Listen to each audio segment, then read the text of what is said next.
Ok, pues estamos aquí con Manuel Castro, enólogo de Viña Costeira. Manuel, buenos días, ¿qué tal? ¿Cómo estás? Muy bien, buenos días, Noa. Un placer saludarte. Vale, Pues nada, igualmente. un día de finales de mayo aquí en el Ribeiro con muy buena temperatura. Está la viña en flor en este momento. Estamos muy ilusionados con la cosecha de 2022. Creemos que va a ser una buena cosecha y está floreciendo y cuajando muy bien. Muy bien, muy bien. Pues me alegro un montón. Ojalá estuviera ahí también. Pero bueno, You were aquí, here. aquí estamos, sí, a través de Zoom. Pues antes de nada, si puedes presentarte y Ujú. describir un poco quién eres, a qué te dedicas y bueno, igual por qué estás aquí. Sí, a ver, yo te cuento brevemente porque es nada, yo creo que son tres pinceladas. Mi nombre es Manuel Castro González, soy enólogo de la bodega Viña Costera o del grupo bodeguero Viña Costera, luego lo comentaremos. Y soy ingeniero técnico agrícola y licenciado en tecnología de alimentos. ¿Por qué estoy en el mundo del vino? Pues un poco por casualidad, aunque hay tradición familiar en mi familia, por parte materna, la familia Gurriarán, eran bodegueros en Valdeorras a finales del siglo XIX y principios del siglo XX, esa línea, por así decirlo, de trabajo se cortó, es decir, la empresa no siguió trabajando y bueno, yo realmente llegué al mundo del vino por un conocido, por un amigo que estudiamos juntos y empecé a trabajar en una asesoría técnica vitivinícola a mediados de los 90. Entonces, mi carrera en el mundo del vino tiene como tres etapas. La primera etapa de la asesoría técnica vitivinícola, a mediados de los 90 hacia finales, en la que trabajaba en diferentes bodegas. Era un trabajo de consultoría. Íbamos en vendimia y en la postvendimia, pues con un coche de alquiler y con un pequeño laboratorio portátil a hacer los análisis y a dirigir un poco las elaboraciones. Y así fue un poco como me introduje en el mundo del vino. Esa es la primera etapa. Luego, la segunda etapa fue cuando fiché por una empresa grande, una multinacional, Alaidomec, que tenía dos bodegas en Galicia, una en Rías Baixas y otra en el Ribeiro. Me ficharon para trabajar en las dos, era el responsable de la elaboración de las dos zonas. Y ahí estuve 2 años y medio aproximadamente. Y después, en la tercera etapa, que es en la que me encuentro ahora y es la más larga de toda mi carrera, es con Viña Costeira. Viña Costeira me fichó a mediados del año 2002. Yo le pedí terminar la vendimia y hacer la vendimia en la bodega en la que estaba, porque me parecía que era un poco tarde para hacer el cambio. Y en noviembre de 2002 ya me vine aquí a Viña Costeira. Y nada, pues llevo 20 años en esta bodega, que en aquel momento pues era una bodega sola, la Viña Costeira Rivadavia, y ahora pues tiene dos bodegas más. Una bodega en Valdeorras, que es el proyecto que tenemos más reciente, y Pazo de Toubes, una antigua bodega del año 1742, originaria de aquel año, que hemos rehabilitado y hemos puesto la viña en el lugar donde estaba hace ya pues más de 2 siglos y que también pues es un poco ese proyecto de boutique, es una cosa muy pequeñita, pero que nos hace mucha ilusión recuperarla y tener ese tipo de vino. Entonces, bueno, un poco ha sido así mi recorrido y creo que, bueno, soy la consecuencia de estas etapas, ¿no? Lo que he ido aprendiendo, Sí. lo que he ido experimentando y bueno, y lógicamente lo que he ido probando. Es decir, he ido conociendo cada vez más vinos de más zonas y han ido un poco pues perfilando mi estilo de Muy vinos, bien. lo que me gusta y mi estilo de vinos de lo que me gusta hacer. Sí, bueno, en 20 años algo has aprendido, ¿no? Alguna cosita sí me ha quedado, no Algunas sí. muchas porque tengo, Sí, tengo sí, una cabeza de chorlito, pero sí, alguna cosa sí que hemos muy ido bien. aprendiendo y creo que es un buen momento. A mí la verdad es que siempre, todos los años estoy ilusionado con la elaboración. No he llegado al punto de estar aburrido con este mundo, ni mucho menos. Sigo teniendo muchísima ilusión con la vendimia, con Genial. las elaboraciones, con hacer cosas nuevas, siempre intentando pues hacer experiencias. Es decir, no tengo ningún interés en repetir de lo del año pasado y lo del anterior. Siempre quiero probar alguna cosa distinta, hacer algún vino pues, de otras fincas o de otras variedades. Me gusta mucho. Soy bastante inquieto en ese aspecto. A lo mejor un poco insoportable, pero bueno, ¿qué le vamos a hacer? Pues cuéntanos un poco lo que es Viña Costeira. Entonces, o sea, tú te has presentado, pero presenta a nosotros porque igual hay gente viendo esto que no conoce Viña Costeira a lo mejor o vuestros vinos. Es probable, ¿no? A ver, en Galicia somos conocidos porque somos una empresa con mucha presencia y una empresa grande en Galicia, ¿eh? Si luego ya lo extrapolas al conjunto de España o al mundo, somos una bodega mediana tirando a pequeña, pero en Galicia sí que tenemos bastante peso. Vamos a ver, somos una empresa de base cooperativa, ¿vale?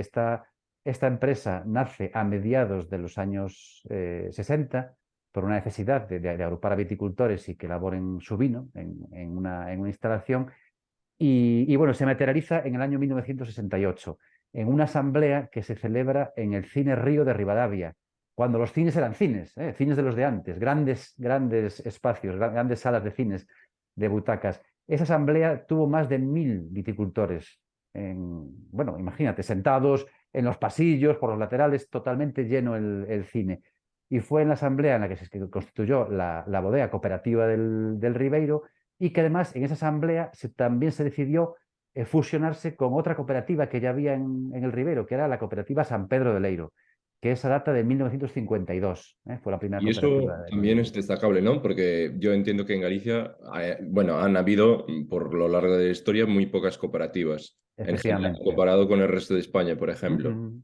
Sí, sí, sí, en el Ribeiro, pues eso, había San Pedro de Leiro, y cuando nace la de Rivadavia ya se fusionan en una sola cooperativa, que hasta hace muy poco era la única. Ahora tenemos a otra cooperativa reciente que es la de San Roque, pero hasta hace muy poco éramos la única cooperativa del Ribeiro. En Valdeorras hubo tres, de las cuales pues una ya Ya cerró. sigue en pie, Sí, sí. en Rías Baixas pues comenzó habiendo una, dos, ahora ya hay alguna más. Es una fórmula la de la cooperativa. A mí personalmente me gusta mucho Mm. el trabajar para viticultores, el entender que los dueños de la empresa son viticultores y que los que trabajan la uva y el viñedo después se benefician de lo que serían los retornos de la empresa.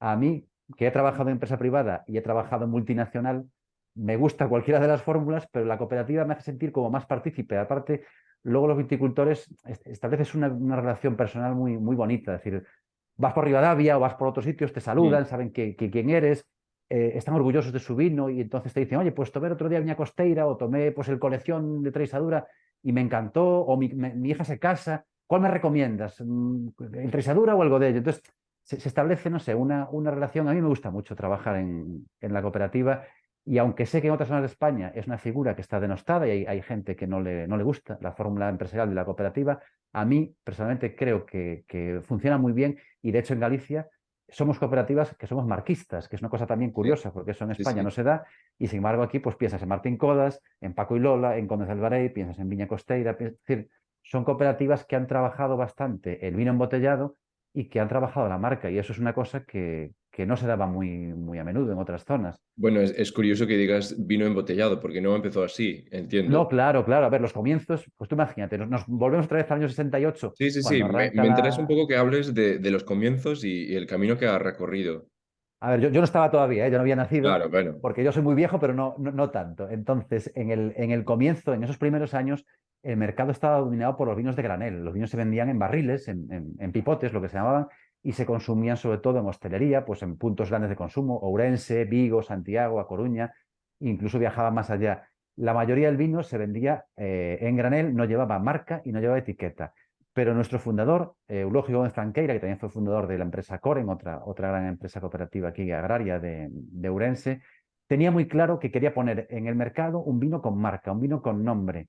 Y siempre tuvo en mente que el hacerlo, por así decirlo, la mayor cantidad de vino envasado. ¿Qué sucede? Que a los comienzos, es decir, finales de los 60, principios de los 70, no era lo común. El consumidor no estaba acostumbrado a ver un vino embotellado. Entonces, se pusieron las primeras piedras para construir lo que sería después la empresa Viña Costera. Entonces, en aquel momento la primera era Pazo Ribeiro, que todavía sigue siendo una marca conocida y que en algunos ujú, lugares de España, claro.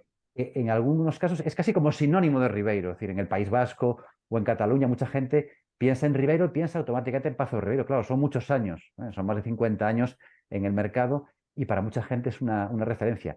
¿Qué sucede? Que era una pequeña cantidad la que se embotellaba. Otra iba por los canales habituales de comercialización, que eran los graneles. A mediados de los 70 se da una situación, yo creo que muy importante, que va a marcar el rumbo futuro de la empresa, y es un proyecto de recuperación de variedades autóctonas del Ribeiro, que en aquel momento eran minoritarias hasta decir que serían un 1%. Es decir, en la Mm. mayoría de uvas que había en el Ribeiro en los años 60 y 70 eran uvas que habían sido replantadas a finales del siglo XIX y sobre todo a principios del siglo XX, después de la filoxera. Es decir, la filoxera arrasó el viñedo, bueno, del Ribeiro, de Galicia y de toda España, ¿no? Porque fue una, Claro. una plaga que nos dejó a todos sin viñas.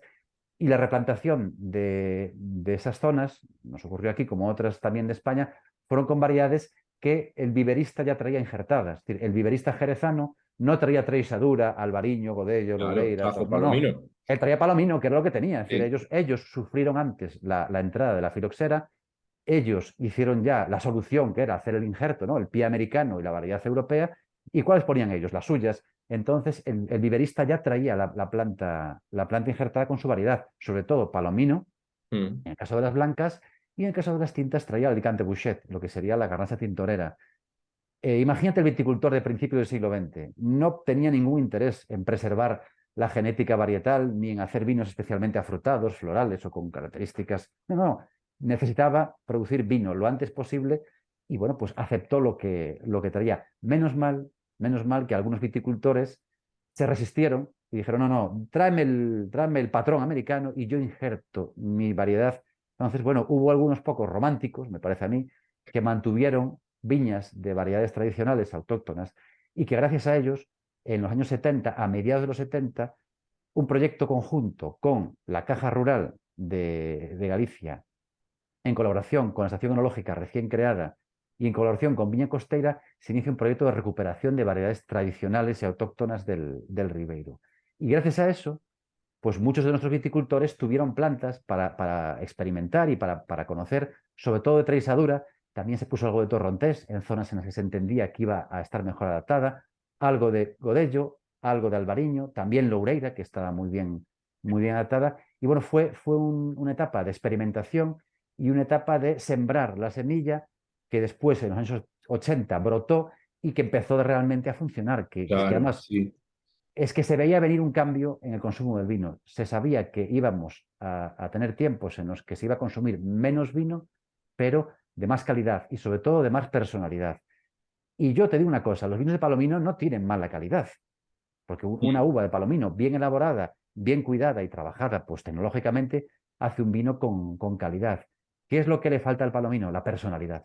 Claro, la personalidad Sí. que da una Bueno, traisadura. en Galicia por lo menos. Claro, después ya en Sí, el sur, en Jerez o en otros sitios, con todos los trabajos de crianzas, adquiere sí. una dimensión, bueno, estratosférica. Yo también soy muy fan de esos vinos, pero elaborado de manera sencilla, con la elaboración de vino blanco estándar, da unos vinos sencillos, de fruta fresca, ligeros, fáciles de Sí. beber, pero que no tienen Entonces, personalidad. cuando llegaste tú a Viña Costeira hace unos 20 años, no sé si nos podrías dar una idea en cifras, en plan, cuántos kilos, o sea, recibisteis de uva Palomino, Alicante, Bouchet y cuánta de Treixadura y ahora cómo ha cambiado. O sea, me imagino que ya sea la mayoría uva autóctona, digamos, entre Claro, comillas. ahora sí, mira, el punto de inflexión se produce en el 2011. Yo te cuento, yo llego a finales del 2002, ya la vendimia está hecha, con lo cual mi primera vendimia aquí es el 2003. Te puedo hablar porcentualmente. Lo que está claro es que ha habido una línea ascendente de variedades autóctonas, sobre todo la Treixadura, que es la reina del Ribeiro, la que más se planta, y hacia abajo una línea descendente de kilos y de hectáreas dedicadas al Palomino y a la Alicante Bouchet. Cuando yo llego, todavía sigue habiendo un porcentaje mayor de Palomino y Alicante que de variedades autóctonas, ¿vale? Te hablo del 2002. Pero ya veíamos cómo las rectas se iban a encontrar.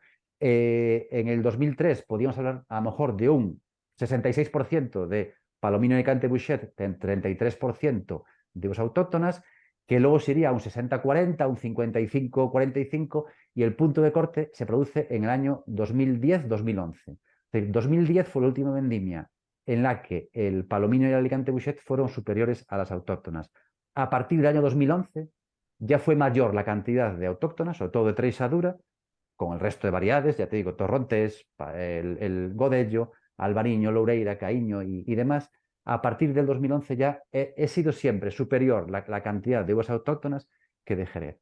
A día de hoy, a 2022, la última cosecha, podemos estar hablando de 2 tercios, o sea, un 66% de uvas autóctonas frente a un tercio de palomino y bajando. Es decir, que el año que Mm. viene a lo mejor estamos en un 70-30 o un 80-20, porque el mercado lo que está pidiendo claramente son vinos con variedades autóctonas, es decir, no hay discusión. Si esto ya se venía a venir a finales de los 70, principios de los 80, bueno, después de 40 años, nadie hoy duda de que el futuro de la zona pasa por las variedades autóctonas, sin que eso signifique que haya que coger y arrancar por completo lo que había de palomino. No, sigue habiendo un mercado de vino básico, un vino sencillo para el menú del día, para comer con Sí, él, sí, sí, sí. que quiere vinos ligeros, vinos de 10 grados y medio, vinos de 11 grados, sencillos. Existe ese consumidor, ¿por qué no vamos a atenderle siempre que haya esa uva? Ahora, lo que más vemos crecer es el consumidor de las gamas altas. Entonces, está claro que lo que estamos plantando nosotros es pues Treixadura, Albariño, Godello y Loureira. Muy bien. Torrontés estamos dejando un poquito de lado porque es una variedad algo complicada y que sí que es cierto que en algunas zonas se adapta bien, pero en otras no está teniendo el resultado que queremos. Entonces, no estamos replantando torrontés.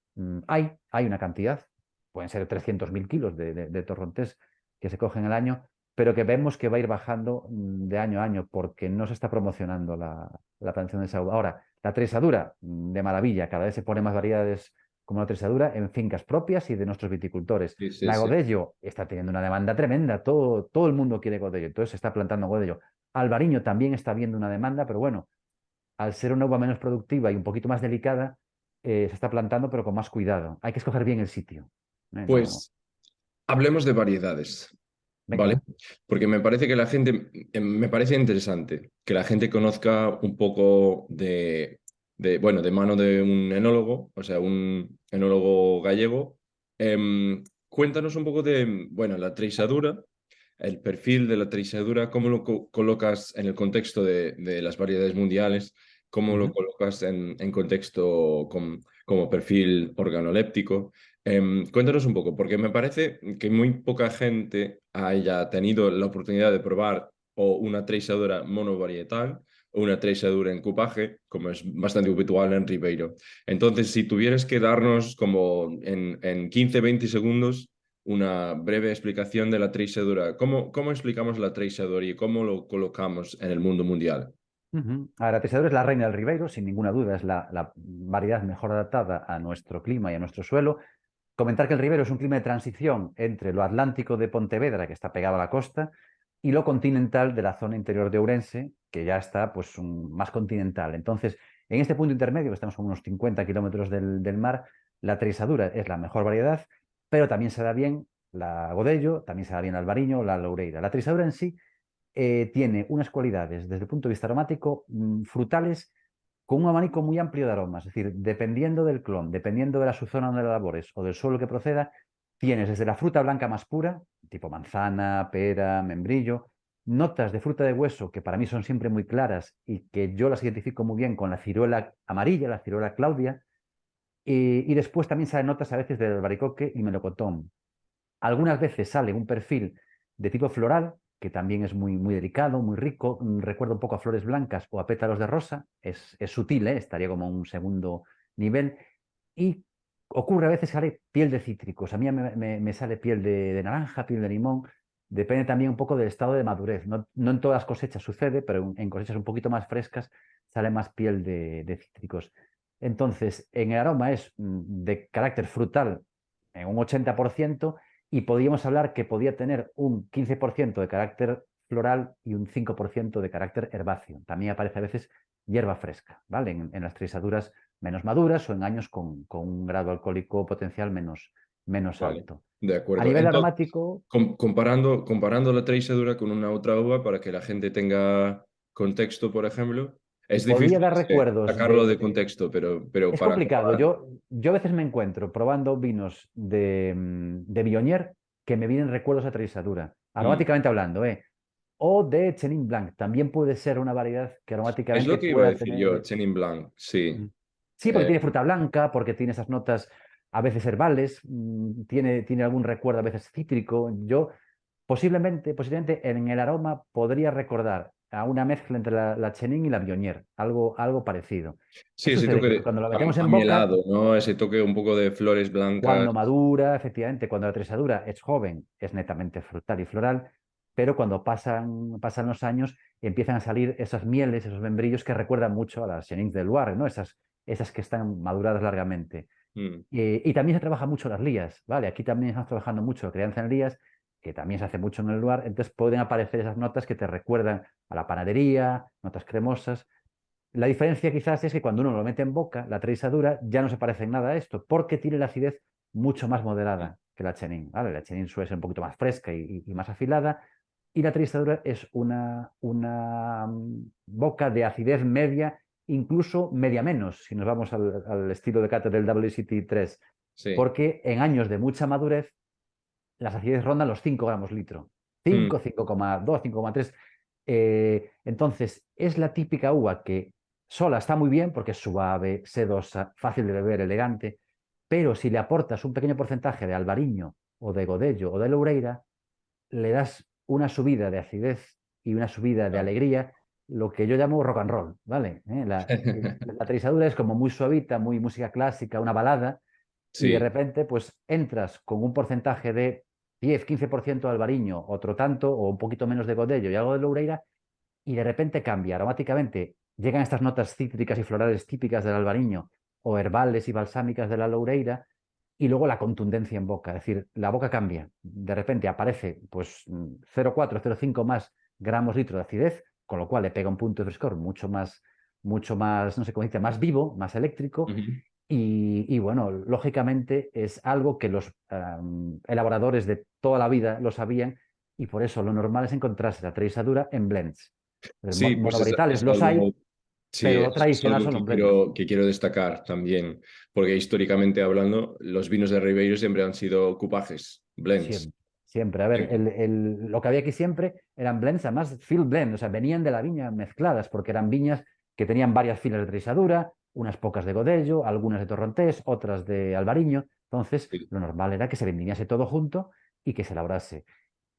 Hoy, modernamente, ya las viñas son varietales, es decir, tenemos parcelas que son 100% trisadura, al lado hay otra parcela que es godello, otra que puede ser loureira, y se vendimian por separado y el blend se hace a posteriori, excepto algunos casos que ya se hace el vino de finca en el momento del prensado.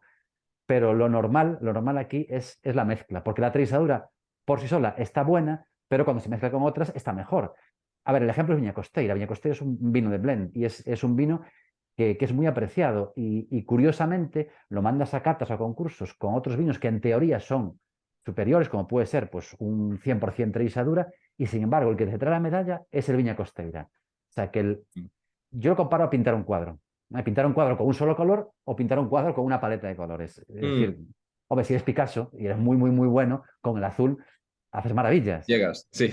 Pero bueno, como yo no me considero un Picasso, ni mucho menos, si me das varios colores, Pesadura, Albariño, Godello, Loureira, pues eso, un poquito de Caíño, un poquito de Silveriño, un poquito de Torrontés, eso todo va a dar mucha más complejidad, va a dar muchos matices, va a dar como un abanico más amplio y el sabor y el aroma del vino se va a beneficiar. Entonces, la apuesta por el varietal está bien comercialmente, porque yo Mm, entiendo que en un mercado internacional la gente pide muchas veces el vino por la variedad, variedad, sí. pero a nosotros como Ribeiro nos interesa más defender el territorio, el nombre de Ribeiro Bien. y decir, oye, esto es trisadura con un poquito de otras variedades. Y Claro, yo creo que es el porque camino. hablando de exportación, estáis en varios países de la Unión Europea, estáis en Estados Unidos, por ejemplo, en Sí, Reino sí. Unido. Ujú, Pero me parece que la gente suele tener como muy pocas referencias a lo que es el Ribeiro. Aquí, bueno, yo estoy en Nueva York y aquí la gente a lo mejor conoce los vinos de Emilio Rojo o Viña o los vinos de Luis Ancho Rodríguez, por ejemplo. ujú. O Sí, sea, sí, sí, pero son buenas bueno, ellos referencias, son sin duda. dos embajadores de maravilla de Sí, Ribeiro. sí, sí, sí. Pero hay que ampliar, no sé, los gustos, ¿no? El mapa mental de la gente en cuanto al vino. Entonces, lo que quería preguntarte, bueno, por último, porque se nos queda un poco tiempo, Ujú. em, ¿cómo, cómo colocas Ribeiro en el mundo mundial? O sea, antes dijiste que sois conscientes de que Ribeiro sea Other Whites, una carta de vinos, ¿no? Y por segunda parte de esa pregunta, ¿qué tiene el Ribeiro que lo hace especial? A ver, el Ribeiro está claro que tiene unas condiciones óptimas, climáticas y edafológicas cuando llevamos miles de años con la viña. Es decir, esta zona lleva cultivando la vid, a ver, desde el tiempo de los romanos hasta el día de hoy. De hecho, hay lagares rupestres que, por así decirlo, verifican que se llevan miles de años haciendo vino aquí, porque climáticamente estamos en un punto muy, muy bueno. Yo creo que es una de las valores no sé cómo decirlo, de singularidad del Ribeiro. Es decir, este punto intermedio entre el clima atlántico y el clima continental que nos da esa transición nos coloca en muy buena situación para conseguir maduraciones completas pero lentas y graduales. Esto no siempre se consigue y hay lugares mucho más cálidos donde las maduraciones las garantizas, pero son demasiado fuertes y demasiado rápidas. Aquí consigues la maduración suave, lenta, para mantener la acidez, mantener el frescor, mantener el aroma. Entonces, climáticamente tenemos la enorme suerte de tener la influencia atlántica moderada en cierta manera por las sierras que nos separan de la costa. Entonces, ese es un punto a favor. Otro punto a favor es el suelo. Es un suelo de base granítica, la mayoría solo son ácidos de base granítica, ideales para elaborar vinos blancos, aunque también hay zonas con algo de suelo arcilloso y zonas de esquistos y de pizarras, es decir, tenemos un poco variedad de suelo. Entonces, es como que tenemos muchos elementos y muchos factores para combinar y jugar y dar una mezcla única que no puedes conseguir en ningún otro lugar del mundo. Yo estoy viendo como en los últimos años están viniendo proyectos aquí a implantarse al Ribeiro. Hablo de Matarromera, hablo de Pablo Carrabejas, hablo de Matías Michelini, hablo de otras empresas que están buscando en el Ribeiro la posibilidad de comprar bodega y comprar viñedos. Es decir, ¿por qué vienen? Si quisieran hacer un vino blanco, simplemente hacer un vino blanco, lo tenían más fácil en su zona, plantando sus viñas, allí sus variedades y haciendo un vino blanco. Es infinitamente más cómodo que venir aquí a luchar contra el minifundio, a buscar parcelitas, a agruparlas, a comprar bodegas. Es decir, si vienen, están haciendo un sobreesfuerzo. ¿Y por qué hacen ese sobreesfuerzo? Porque tienen un premio, el premio del territorio. Es decir, este Mm. territorio, con sus características singulares, no lo van a encontrar en otro sitio. Entonces, yo pienso que eso es algo que tenemos que poner en valor. Nuestro clima, nuestro suelo, nuestra situación geográfica ideal es algo que durante muchísimos años nos ha valido para ser una zona exportadora de vinos, que se conociese el Ribeiro en Flandes, que se conociese en Inglaterra, que fuese muy apreciado por los ingleses. Esto todo tiene que entenderse que sucede por algo, y hablo del Ribeiro como podría hablar de toda la Ribeira del Miño, es decir, el Claro, Rosal, el Condado, el Ribeiro, las zonas anexas ya de la zona, bueno, pensáramos en Valdeorras o parte de la Ribera Sacra, siguiendo el dominio, ¿no?, del Miño y el Sil. Es un valle privilegiado que no creo que tenga nada que envidiar a otros valles del mundo. Yo que pruebo vinos de todo el mundo mundial y que asisto a ferias internacionales, encuentro grandes blancos extraordinarios pues, en el Valle del Loire, los encuentro en Borgoña, los encuentro en el Rin o los encuentro en otros lugares del Nuevo Mundo y veo grandes cualidades en esos vinos, pero no me veo acomplejado, no digo, uy, qué buenos son estos vinos y yo no llego hasta ahí. No, no, no, nuestros vinos se pueden perfectamente equiparar a estos otros, obviamente con su personalidad propia, con sus elementos claro. diferenciales que dan las variedades autóctonas, que no hay otro lugar del mundo, y ese clima y ese suelo. Entonces yo creo que es algo que es digno de probar. Los que nos están viendo, yo lo que le animaría es a que hagan la prueba, que nos den la oportunidad de conocernos, que encuentren una botella de Ribeiro o una botella de Treixadura y que nos prueben, porque en general la gente que lo prueba sale muy contenta y satisfecha. Mm. Pues cuánto me alegro que digas eso, porque me parece a mí como extranjero, como bueno, durante mi estancia en España, me pareció mucho que los españoles a veces tienen como un complejo de inferioridad en cuanto al vino, hacia, bueno, hacia Francia, hacia Italia, hacia tal, porque es cierto que hay partes de España conocidas por ser exportadores de vino de granel o vino de lo bueno y barato y me parece que eso como ha infiltrado a todas partes de la sociedad vitivinícola española, digamos. Entonces, una cosa que creo que nos gusta a todos los de fuera es que pongáis en valor vuestro territorio, vuestras variedades, para que la gente realmente conozca lo grande que es España. Y en cuanto a Galicia, la diversidad, digamos, que tenéis ahí en Galicia, porque, buah, rondas la esquina, hay otro microclima, ¿no? Otra exposición, especialmente en Ribeiro, así en una valle, o Mm. sea, los ríos, fue, no, Otero Pedrayo, que dijo el país de los mil ríos, ¿no? Y el Cada río y Ribeiro, cada valle claro, tienen una característica que los hace distintos del de al lado, y eso es una riqueza enorme. claro, claro. Entonces, nada, pues muchas gracias, Manuel, pues gracias por hablar conmigo, charlar un poco y explicar lo que es Viña Costeira, el Ribeiro, y espero que la gente vaya por ahí a brindar con una copa de... Yo no tengo mi copa aquí en mano porque... Pero bueno, eh, Es temprano, pero bueno, yo es ya estoy temprano, en la hora de catar eso es. un buen Entonces Ribeiro, así podemos, que bueno, tú puedes brindar por Ribeiro. Muchas yo brindo gracias, con vosotros. Manuel. Salud, muchas gracias, Nova. Salud. Salud.